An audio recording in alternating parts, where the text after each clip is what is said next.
नमस्कार, मैं हूं रसिका पांडे और आप देख रहे हैं देश के दिल से। देश का दिल यानी मध्य प्रदेश और मध्य प्रदेश से जुड़ी तमाम बड़ी खबरों से इस बुलेटिन में हम आपको रूबरू कराएंगे। बुलेटिन की शुरुआत एक अहम खबर के साथ ही करेंगे। सीएम डॉक्टर मोहन यादव ने दिल्ली में जल शक्ति मंत्री सीआर पाटिल से मुलाकात की है और परियोजनाओं की सौगात लेकर आए हैं। उन्होंने परियोजना के कामों पर चर्चा की, जिसके चलते प्रदेश में कई जिलों में इसका फायदा होने वाला है। क्या है ये परियोजना और क्या लाभ मिलने वाला है, सब कुछ विस्तार से समझ लीजिए इस रिपोर्ट में और उसके बाद करेंगे विस्तार से चर्चा। प्रदेश के मुखिया सीएम डॉक्टर मोहन यादव सोमवार को दिल्ली पहुंचे, जहां उन्होंने केंद्रीय जल शक्ति मंत्री सीआर पाटिल, राज्य मंत्री वी सोमन्ना और राजभूषण चौधरी से मुलाकात की। सीएम डॉक्टर मोहन यादव की ये मुलाकात बेहद ही खास रही, क्योंकि उन्होंने अपनी इस मुलाकात से सिंचाई परियोजनाओं और जल संरक्षण कार्यक्रमों पर चर्चा की। साथ ही केन बेतवा लिंक परियोजना पर बात की और मुलाकात के बाद सीएम डॉक्टर मोहन यादव ने बताया, इस परियोजना से 10 से 15 जिले में बहुत लाभ मिलेगा। ये हमारा बहुत पानी की दरकार वाला इलाका है और इसमें सरकार बहुत गंभीरता से आगे बढ़ी है। बहुत जल्द इसके नतीजे मिलेंगे। जल शक्ति मंत्री श्रीमान सीआर पाटिल जी से मेरी मुलाकात हुई। हमारे दो बड़े नदी जोड़ो अभियान के बड़े प्रोजेक्ट, जिसमें माननीय प्रधानमंत्री जी की विशेष रुचि है, एक केन बेतवा नदी जोड़ो अभियान, जिसका हम माननीय प्रधानमंत्री जी को माननीय पाटिल साहब के माध्यम से भी निवेदन किया कि ये टेंडर की स्थिति में है। इसके माध्यम से यूपी और मध्य प्रदेश के खासकर बुंदेलखंड के लगभग 10 से 15 जिलों में बहुत लाभ मिलेगा। ये हमारा बहुत पानी की दरकार वाला इलाका है। मुझे इस बात का संतोष है कि इस प्रोजेक्ट में हमारी सरकार बहुत गंभीरता से आगे बढ़ी और सीएम डॉक्टर मोहन यादव ने अपनी इस मुलाकात में पार्वती काली सिंध चंबल परियोजना की वर्तमान स्थिति से अवगत कराया और परियोजनाओं के क्रियान्वयन से जुड़े विभिन्न विषयों पर चर्चा की। बता दें कि परियोजना केंद्र सरकार के जल शक्ति मंत्रालय और मध्य प्रदेश साथ ही उत्तर प्रदेश सरकार के समन्वय से की जा रही है। इस परियोजना पर तेजी से काम हो रहा है। केन बेतवा परियोजना मध्य प्रदेश के बुंदेलखंड अंचल के लिए वरदान साबित होने वाली है। खास बात ये है, प्रधानमंत्री नरेंद्र मोदी जल्द ही इस परियोजना का शिलान्यास कर सकते हैं। ऐसे में माना जा रहा है कि लोकसभा चुनाव की आचार संहिता हटने के बाद अब दोनों राज्यों की सरकारों के साथ केंद्र सरकार भी इस दिशा में तेजी से काम करने में जुटेगी। पार्वती काली सिंध चंबल परियोजना, जिसको पीकेसी योजना के माध्यम से जल शक्ति मंत्रालय में प्रस्ताव है, राजस्थान और मध्य प्रदेश के साथ जुड़ करके लगभग 13 जिलों का लाभ इसमें मिलेगा। और इसमें भी हम कोशिश कर रहे हैं कि छोटे मोटे 2-3-4 मुद्दे हैं जो राजस्थान सरकार के साथ मिलकर के अधिकारी लेवल पर हल करेंगे। मुख्यमंत्री लेवल पे हम इसमें 4 बैठक कर चुके हैं और कोशिश करेंगे ये बड़ा प्रोजेक्ट माननीय प्रधानमंत्री जी के नेतृत्व में बहुत जल्दी लागू हो, जिसके कारण से क्षेत्र के जिलों को लाभ मिलेगा। केन बेतवा लिंक परियोजना केंद्र सरकार की प्रमुख परियोजनाओं में से एक है। ये बुंदेलखंड क्षेत्र की जल सुरक्षा और सामाजिक आर्थिक विकास के लिए महत्वपूर्ण है।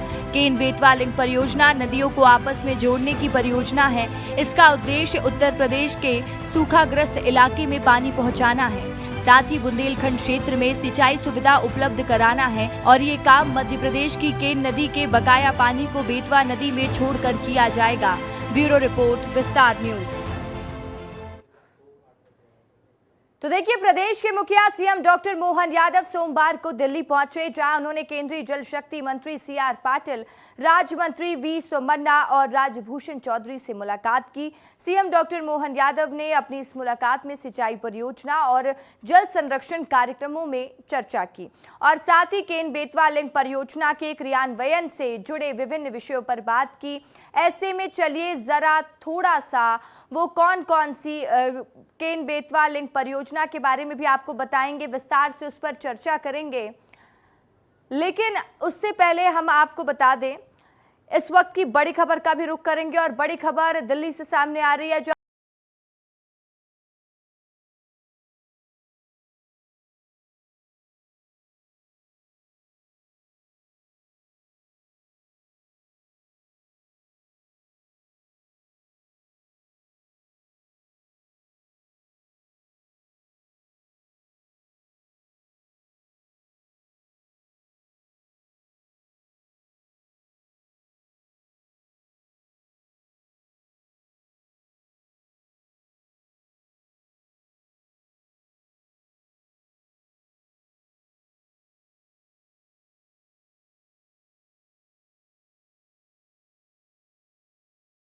हम आपको जानकारी दे रहे थे कि आखिर केन बेतवा लिंक परियोजना क्या है। इसके बारे में जानकारी ग्राफिक्स के जरिए आपको बखूबी समझा देते हैं कि आखिर ये योजना क्या है, क्यों ये योजना धरातल पर लाई गई है, सरकार का इस योजना से मकसद क्या है। केन बेतवा लिंक परियोजना नदियों को आपस में जोड़ने के लिए परियोजना की शुरुआत की गई है और साथ ही इस परियोजना के माध्यम से जिन क्षेत्रों में जल नहीं पहुंच रहा वहां तक पानी पहुंचाने की कोशिश भी है।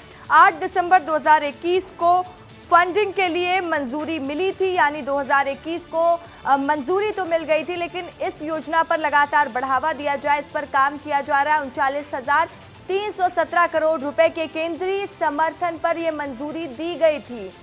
तो आप समझिए कि किस तरीके से इस परियोजना को मंजूरी मिली, कितना प्रावधान इसके लिए तय किया गया, जिसमें 36,290 करोड़ रुपया का अनुदान था इस परियोजना को शुरू करने के लिए। तो वहीं 3,027 करोड़ रुपया का लोन भी इस परियोजना के लिए लिया गया। तो सरकार ने कितना लिया था आप समझ जाइए इस परियोजना को शुरू करने के लिए। वहीं 1 फरवरी 2022 को आवंटित हुआ था बजट, जिसके बाद से प्रदेश में इस योजना को लागू किया गया। 44,605 करोड़ रुपया का बजट आवंटित इस योजना के लिए किया गया था। तो केन बेतवा लिंक परियोजना को कैसे मंजूरी मिली, सब कुछ हम आपको फिर से पुराने दिनों पर लेकर जा रहे हैं।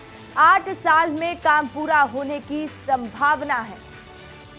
तो 8 साल का समय तय किया गया जिस पर एक काम पूरा कर लिया जाएगा। लेकिन आप समझिए कि कैसे इस योजना को धरातल पर लाया जा सके, कैसे लोगों तक लाभ पहुंच सके, यही प्रयास है। तो आपने ये तो देख लिया कि केन बेतवा लिंक परियोजना नदी को आपस में जोड़ने की परियोजना है और इसके लिए कितना बजट लाया गया। अब जरा ये भी जान लीजिए कि इससे क्या क्या फायदे होने वाले हैं, क्योंकि फायदे बहुत ज़रूरी है आपके लिए जानना, क्योंकि आपसे जुड़ी हुई परियोजना है, क्योंकि जल संकट से मध्य प्रदेश के कई क्षेत्र जूझ रहे हैं और इसलिए और भी ज़रूरी हो जाता है आपके लिए जानना। तो इस योजना के अनेक फायदे हैं, अनेक लाभ है। केन बेतवा लिंक परियोजना 10.62 लाख हेक्टेयर की वार्षिक सिंचाई की जाएगी, यानी कि पानी की समस्या ना हो, इसको ध्यान में रखते हुए फैसला लिया गया। पेयजल आपूर्ति को मिलेगा बढ़ावा। जैसा कि मैं बार बार कह रही हूँ कि मध्य प्रदेश के कुछ अंचल ऐसे हैं, कुछ क्षेत्र ऐसे हैं जहाँ पर आज भी पानी की समस्या बरकरार है, तो उन जगहों पर पानी की समस्या नहीं देखने को मिलेगी। वहीं 103 मेगावाट की पन बिजली होगी उत्पन्न और साथ ही इससे फायदा होगा बिजली उत्पादन में भी। तो आप समझिए बुंदेलखंड के 13 जिले को इसका फायदा होगा। हम आपको फिर से बता दें, बुंदेलखंड के 13 जिले जहां पर पानी आज भी नहीं पहुंच रहा है, आए दिन ऐसे मामले सामने आते हैं जहां पर लोग पानी की समस्या से जूझते दिखाई देते हैं, तो वहां पर भी इसका फायदा दिखाई देगा। वहीं 62 लाख लोगों को होगी बेहतर पेयजल आपूर्ति। तो ये एक बेहतर तरीका है। देखिए उत्तर प्रदेश के सूखाग्रस्त इलाके तक पहुंचेगा पानी। तो मध्य प्रदेश और उत्तर प्रदेश के संयुक्त कार्य के बाद इस परियोजना को धरातल में लाया गया और यही कोशिश है कि जिन जगहों पर पानी नहीं पहुंच पा रहा है वहां पर पानी पहुंच सके। तो चलिए अगली खबर का रुख कर लेते हैं। भोपाल में सीएम हाउस में मीसाबंदियों का सम्मान किया गया। सीएम मोहन यादव ने मीसाबंदियों के लिए कई बड़े ऐलान भी किए और कार्यक्रम के बाद सीएम ने विस्तार न्यूज से खास बातचीत की है। क्या कुछ कहा है मुख्यमंत्री ने, पहले सुन लीजिए। लोकतंत्र के प्रहरियों के लिए बड़ी घोषणाएं आपने की है। मध्य प्रदेश की सरकार सदैव लोकतंत्र सेनानियों का सम्मान करती है और इस मामले में जिस ढंग से उनका संघर्ष है वो सदैव पूजनीय है। मैं अपनी ओर से सबको नमन भी करता हूं और लोकतंत्र दुनिया में अगर जीवित है तो उसका बड़ा कारण इनका संघर्ष है और कांग्रेस की वो कुरीतियों के खिलाफ अपने आप को दांव पर लगाकर जिस ढंग से जीवन जिया, ये बड़ी बात थी। आज हमने उनके संबंध में कई मांगों को माना है। उम्मीद करेंगे कि लोकतंत्र में उनके संघर्ष को भी स्मरण करें और भविष्य में कभी ऐसी काली छाया देश पे नहीं आए। बिल्कुल, आपने सुना मुख्यमंत्री जी कह रहे थे कि लोकतंत्र के प्रहरियों के लिए बड़ा दिन है, इसीलिए उनके लिए बड़ी घोषणाएं की गई हैं ताकि वो अपना जीवन सुखद बिता सकें, क्योंकि उन्होंने बड़े संघर्ष के दिन देखे हैं। श्याम सिंह तोमर, कैमरा पर्सन दीपक के साथ, विस्तार न्यूज़ के लिए। तो अभी आप सुन रहे थे मध्य प्रदेश के मुख्यमंत्री डॉक्टर मोहन यादव ने कहा कि मीसाबंदियों का सम्मान होना चाहिए और मीसाबंदियों के लिए कई बड़े ऐलान भी किए गए हैं, लेकिन इसको सब कुछ विस्तार से बताएंगे रात 8 बजे एग्जीक्यूटिव एडिटर ज्ञानेंद्र तिवारी। तो देखना ना भूलें और समझिएगा उनका डीप एनालिसिस। लेकिन अब खबरों में बढ़ जाते हैं आगे और ऐसे में एक ऐसे गांव की चर्चा कर लेते हैं जहां लोग एक एक बूंद के पानी के लिए तरस रहे हैं, लेकिन लोग अपनी समस्या पर हाथ धरे बैठे हैं और उन्होंने कुछ ऐसा कर डाला है जिससे प्रशासन का अमला उल्टे पैर भाग कर आया। कौन सा है ये गांव और ऐसा क्या कर दिया इस गांव के लोगों ने कि प्रशासन दौड़ कर चला गया? सब कुछ विस्तार से देखिए हमारी इस रिपोर्ट में।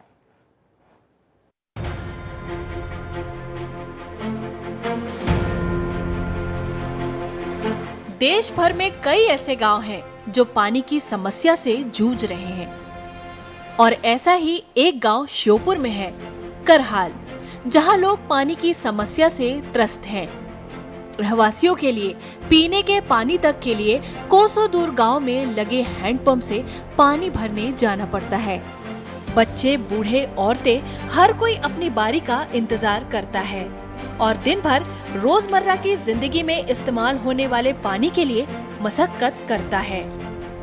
देखिए, आज जो घटनाक्रम यहाँ हुआ, जो जाम की स्थिति आज बनी, इसमें कहीं ना कहीं पूरी तरह से प्रशासन की ही लापरवाही सामने आ रही है, क्योंकि लगातार खबरें प्रकाशित करने के बाद भी कि आदिवासी बस्ती में पानी नहीं है, आदिवासी बस्ती में लाइट नहीं है, पीएचई विभाग की घोर लापरवाही है, तब भी लेकिन जो आला अधिकारी हैं वो इस बात पे तवज्जो नहीं दे रहे थे और आदिवासियों को कहीं ना कहीं वो सुविधा नहीं पहुंचा पा रहे थे, जिसके चलते आज आदिवासी महिलाओं का गुस्सा फूटा और उन्होंने हाईवे पर जाम कर दिया। देखना ये है कि आश्वासन जो दिया गया था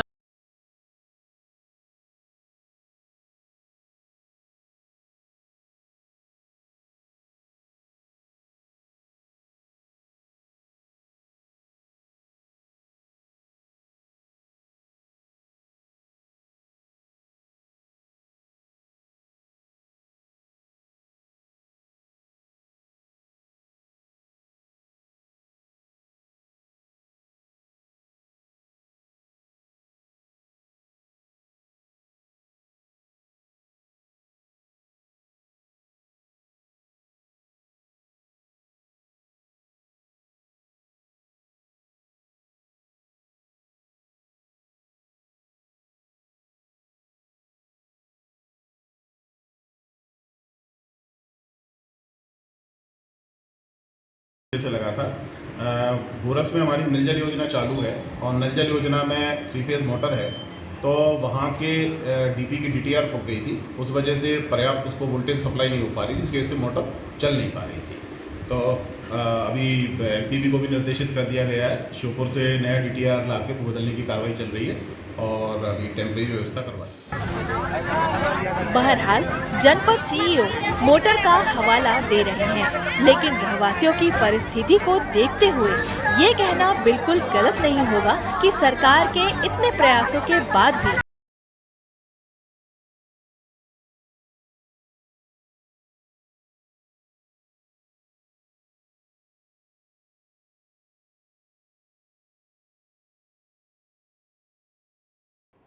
तो देखिए, गर्मी के दिनों पर आमतौर पर लोगों को पानी की समस्या होती है और तस्वीरें भी हमने आपको दिखाई कि किस तरीके से ग्रामीण परेशान हो रहे हैं, उसके बाद चक्का जाम करते हुए नजर आ रहे हैं। ग्वालियर में कांग्रेस विधायकों के शिकायत करने के बावजूद अवैध रेत उत्खनन बंद नहीं हो रहा है और बीजेपी के पूर्व सांसद विवेक ने इस पर पलटवार किया है। कहा है शिकायतकर्ता पहले अपने गिरबान में झांक कर देखे। और हालांकि कलेक्टर का कहना है कि मुख्यमंत्री के आदेश पर लगातार कार्रवाई चल रही है और अवैध उत्खनन पर रोक लगाई जा रही है।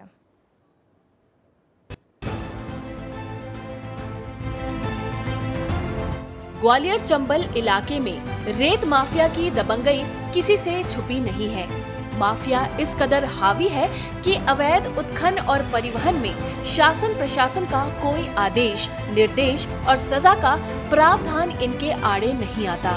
डबरा और भीतरवार में लगातार हो रहे रेत के अवैध उत्खनन को लेकर फिर कांग्रेस बीजेपी सरकार पर हमलावार हो गई है। रेत के अवैध उत्खनन की शिकायत लेकर कांग्रेस के 3 विधायक सतीश सिकरवार, साहब सिंह गुर्जर और सुरेश राजे कुछ दिन पहले कलेक्टर से शिकायत की थी।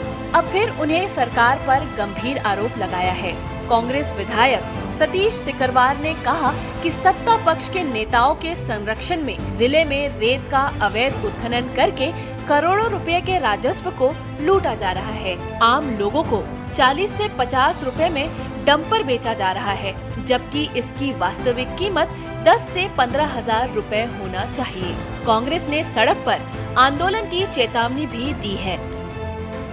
एक तो अधिक रॉयल्टी दे रहे हैं, माल महंगा बेच रहा है, तो जनता पे जहाँ 50-50 लाख 50 हज़ार में एक डंपर मिल रहा है, उससे जनता को भी बहुत ज़्यादा बोझ पड़ रहा है। आम आदमी, गरीब आदमी अपना मकान बनाने की स्थिति में नहीं है। 4 खदानों की रॉयल्टी लेके उन 20 खदानों की रॉयल्टी उसमें उन्हीं की काट रहे हैं वहीं से, और सभी से रेत उठा रहे हैं। इससे सरकार को करोड़ों रुपए का राजस्व की हानि हो रही है।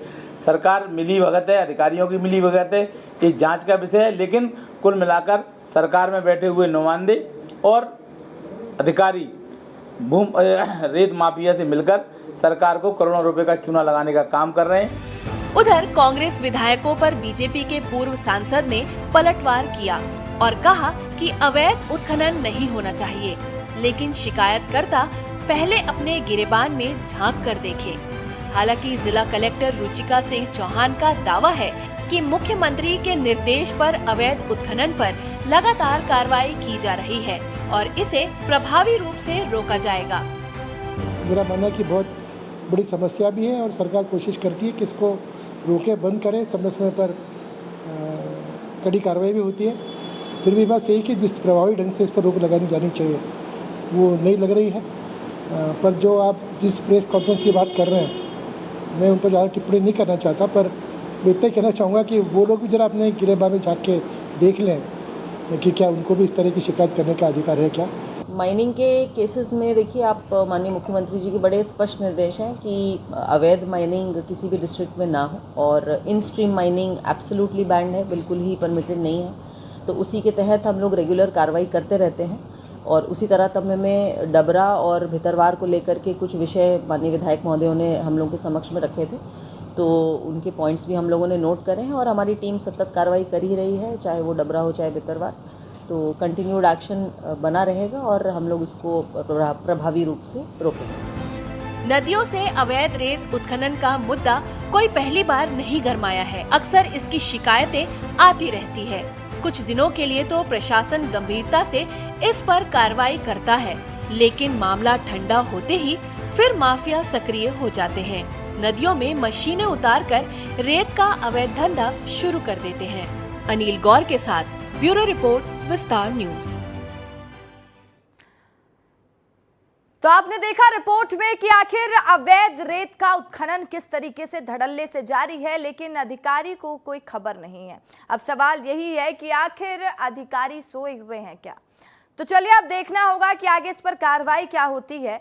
लेकिन अभी दूसरी खबर की बात कर लेते हैं, जो कि मुरैना से सामने आ रही है। मुरैना में गौवंश की हत्या के 2 आरोपियों के घर पर बुधवार को पुलिस ने बुलडोजर से ढहा दिया और पुलिस प्रशासन का अमला बुधवार सुबह नूराबाद की बंगाली कॉलोनी पहुंचा। 3 घंटे में आरोपी जफ्फार खान और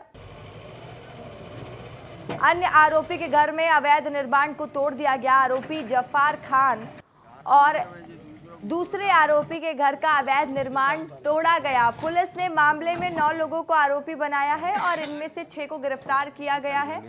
साथ ही 3 आरोपी अभी भी फरार है, जिसकी तलाश पुलिस कर रही है।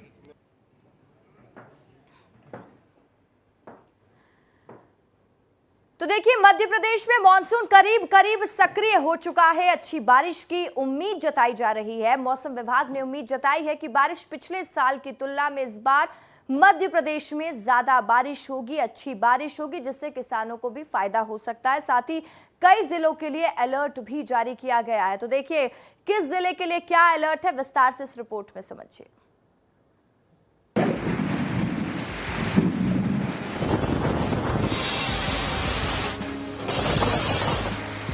मध्य प्रदेश में मॉनसून पूरी तरह से सक्रिय हो चुका है और 50 जिलों तक पहुंच चुका है। इसको लेकर मौसम विभाग ने अलर्ट जारी किया है, क्योंकि आने वाले दिनों में हवा आंधी के साथ साथ भारी बारिश होने का अनुमान जताया गया है।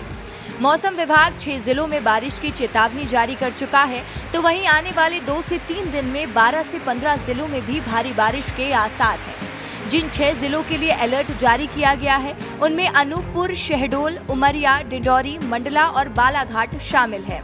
वहीं भोपाल में भी आज हल्की बारिश होने के आसार हैं। तो वहीं कल भी सतना, मैहर, कटनी, सिवनी, मंडला, बालाघाट, पन्ना, सागर और दमोह में बारिश की चेतावनी जारी की गई है। आज के लिए 6 जिलों में दिया गया, उसमें अनूपपुर, शहडोल, उमरिया, डिंडौरी, मंडला, बालाघाट में हेवी रेनफॉल किया गया, जहाँ पे 64.5 मिलीमीटर से ज्यादा वर्षा हो सकती है। उसके अगले दिन की बात करेंगे तो फिर ये सतना, मैहर, कटनी, सिवनी, मंडला, बालाघाट, पन्ना, दमोह, सागर में हेवी रेनफॉल का अलर्ट जारी किया। इस तरह से अगले वाले में देखें तो 15 जिलों में भी आ गया। ग्वालियर, भिंड और मुरैना में भी आज मानसून दस्तक दे सकता है। मौसम विभाग की माने तो इस साल पूरे मध्य प्रदेश में बहुत अच्छी बारिश होगी। मध्य प्रदेश में इस बार सामान्य से 106% बारिश होने का अनुमान है। वहीं पिछली बार 82% बारिश हुई थी। हालांकि इस बार मानसून भले ही 5 दिन लेट पहुंचा हो, लेकिन बारिश अच्छी होगी। अगर बात राजधानी भोपाल की करें तो इस बार भोपाल में सामान्य से अधिक बारिश होगी। यहाँ 4 से 6% अधिक बारिश होने का अनुमान है। वर्तमान में एक नॉर्थ वेस्ट एमपी के ऊपर एक ऊपरी हवा का चक्रवाती केंद्र बना हुआ है, जिसकी वजह से क्या है पूरा प्रदेश भर में अच्छी खासी बारिश की स्थिति बनी हुई है। इसमें 6 जिलों में अभी हेवी रेनफॉल का अलर्ट दिया गया है। उसके अगले दिन जो है वो कम से कम 12 जिलों में हेवी रेन का अलर्ट जारी किया गया है। इसी प्रकार उसके तीसरे दिन देखेंगे तो 15 जिले। इस प्रकार से मानसून के आगमन के बाद से प्रदेश भर में बारिश की अच्छी स्थिति बनी है। अभी ग्वालियर वगैरह में कम था, लेकिन अगले 2 दिनों में ग्वालियर और चंबल में भी अच्छी बारिश की मध्य प्रदेश के 50 के करीब जिले में मानसून पहुंच चुका है। इसके बाद भी तापमान में गिरावट नहीं आ रही है। कई जिलों में 40 डिग्री सेल्सियस से ज्यादा तापमान दर्ज किया जा रहा है। निवाड़ी का पृथ्वीपुर प्रदेश का सबसे गर्म शहर रहा। यहाँ दिन का तापमान 43.6 डिग्री दर्ज किया गया। नौगांव, सीधी, सिंगरौली और बिजावर में पारा 40 डिग्री के पार रहा। ब्यूरो रिपोर्ट, विस्तार न्यूज। तो ये तो आपने देख लिया, मौसम में बदलाव हुआ है, कहीं ऑरेंज तो कहीं येलो अलर्ट अब जारी कर लिया गया। तो देखिए तापमान में गिरावट भी दर्ज की जाएगी, गर्मी से लोगों को राहत भी मिलती हुई दिखाई देगी, लेकिन कई जिलों में तपिश से राहत नहीं मिली। निवाड़ी का पृथ्वीपुर प्रदेश का सबसे गर्म शहर रहा है। तो ये सारी चीजें हमने आपको समझा दी। चलिए अब अगली खबर का रुख कर लेते हैं, जो कि छतरपुर से सामने आ रही है, जहां पर मजिस्ट्रेट चेकिंग में नगर पालिका अध्यक्ष की गाड़ी का चालान काटा गया। गाड़ी में हूटर लगाने पर यह कार्रवाई हुई है। न्यायिक मजिस्ट्रेट अरविंद सिंह गुर्जर की मौजूदगी में चेकिंग हुई। गाड़ी में नगर पालिका अध्यक्ष ज्योति चौरसिया मौजूद थी। सागर रोड पर सघन चेकिंग चलाया जा रहा था और चेकिंग लगने वाले वाहन चालकों में हड़कंप मच गया। और देखिए हम आपको बता दें कि जैसे ही ये जानकारी लोगों में मिली, उसके बाद लोगों में इस वक्त हड़कंप छतरपुर में मचा हुआ है। उच्च न्यायालय और माननीय प्रधान जिला न्यायाधीश महोदय के आदेशानुसार यातायात व्यवस्था को छतरपुर में सुधार करने के लिए आज भारी वाहनों पे कार्रवाई के लिए मोबाइल कोर्ट संचालित किया गया है, जिसमें हमारे साथ यातायात प्रभारी भी उपस्थित हैं आज और थाना कोतवाली से भी बल उपस्थित है। तो आज के ये समय समय पर कार्रवाई किया जाना सुनिश्चित किया जा रहा है। हर माह में कार्रवाई की भी जाएगी। और इसी के साथ फिलहाल इस बुलेटिन में इतना ही। मुझे दीजिए आज के लिए इजाजत, लेकिन खबरों की लगातार अपडेट्स के लिए आप विस्तार न्यूज के साथ बने रहे।